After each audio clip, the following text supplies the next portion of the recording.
In Cedar Key, the motto is local oysters by local people, but for how long? This season, oyster harvesters tell me they are catching 25% of what they used to. I spent a couple of days in Cedar Key to find out firsthand about this oyster calamity. Blue skies, clear water, and seafood define Cedar Key. Danny Beckham, who has been in the oyster business all his life, represents just that. I think it's something that you're born with, and when you're around the water, it's hard to leave it. But this picturesque view of the peaceful seafood town on the west coast of Florida does not show the big picture. For 4 generations, the Beckhams have been harvesting oysters, but they've never encountered a drastic downturn such as this one. So we've got one live oyster out of all this. They're only catching 25% of the oysters they caught last year. The oysters in my generation that I've seen have never done what they're doing now. I've seen oysters die in certain areas, but not down the whole west coast. From here in Cedar Key all the way to Apalachicola, oysters are being affected. The reason behind it? Well, experts say the high levels of salt in the water and the high temperatures may have something to do with it. We've been in an extended drought period for probably 2 years preceding this summer.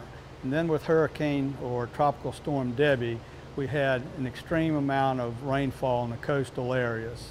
Gerald Beckham, Danny's cousin, says oysters are having a difficult time acclimating to the weather's extreme changes. The time of year when oysters are supposed to be spawning, and little oysters are supposed to be growing everywhere for next year's crop, and we're not seeing that. Ricky Cook, the president of the local Oystermen's Association, tries to stay positive. The few oysters that live, they are going to be very fat this year and very good tasting due that they aren't fighting for food.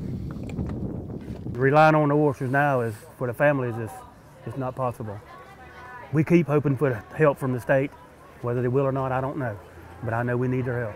Now, not all oysters are dead. The Beckhams hope the state will let them move the live oysters from conditionally restricted areas to zones where they can harvest them. We would like to relay from out of those areas, out in these open areas, and let them purify so we can harvest them. It's been more than a month since Governor Rick Scott asked Congress for federal aid. It's disappointing. I mean, I'm asking the federal government.